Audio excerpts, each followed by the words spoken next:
Bah, d'abord la beauté, c'est clair. Il le dit et je pense qu'il a raison de dire que la beauté sauvera le monde, mais la beauté de quoi? La beauté de l'âme sauvera le monde.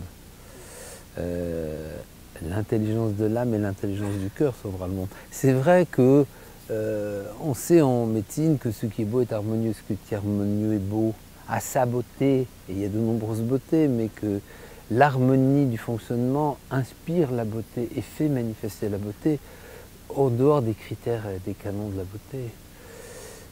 Mais aujourd'hui, on pourrait aussi dire que se laisser inspirer par la beauté de la nature, ce serait peut-être nous permettre de la protéger. Se laisser inspirer par la beauté de ce que l'humain a pu créer et pas par les horreurs de ce qu'il a pu faire, c'est aussi ce qui pourra sauver le monde. Mais là où il y a de l'âme, il y a de la beauté. Et je l'ai dit déjà dans une autre question, aujourd'hui, je pense que le monde est en danger et je ne pense pas que c'est être pessimiste de dire ça, c'est juste être réaliste et c'est juste croire que les solutions... Hubert Reeves dit « là où grandit le péril, là aussi grandit la solution ». Et la solution, c'est aussi dans la conscience de chacun. Donc effectivement, Dostoïevski a raison et il va mettre cette phrase dans une situation dramatique, dans un roman désespéré. Et c'est bien là le paradoxe et le génie.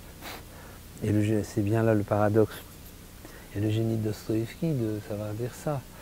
Et effectivement, chacun va le reprendre de sa manière.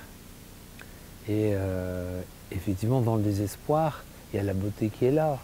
Dans le désespoir, il y a la profondeur. Et la beauté n'est pas toujours où on imagine. Et tout à l'heure, je parlais de Coluche.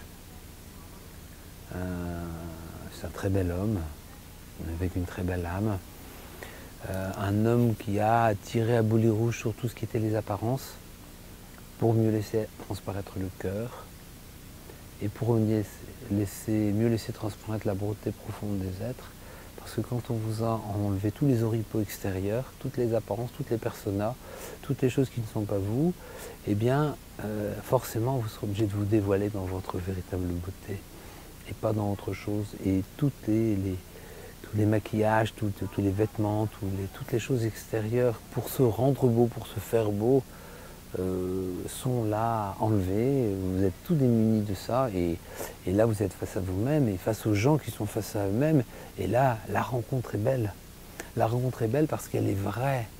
Je crois qu'il y a quelque chose entre la beauté et la vérité.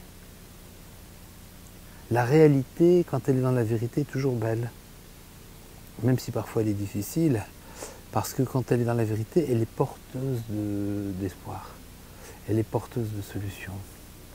Donc effectivement, la beauté, c'était quand même un sacré malin ce Dostoïevski avec cette phrase. Il nous a quand même inspiré et on peut philosopher un bon moment là-dessus parce que, effectivement, pour dire, mais et vous, votre beauté, c'est quoi? Et vous, en vous, qu'est-ce qui va sauver le monde? Et qu'est-ce que vous avez envie de sauver dans le monde? Et la beauté, elle vous fait quoi à vous? Qu'est-ce qu'elle vous inspire? Quelle joie, quel amour génère-t-elle chez vous? Hein? Allez, Dostoïevski, à bientôt.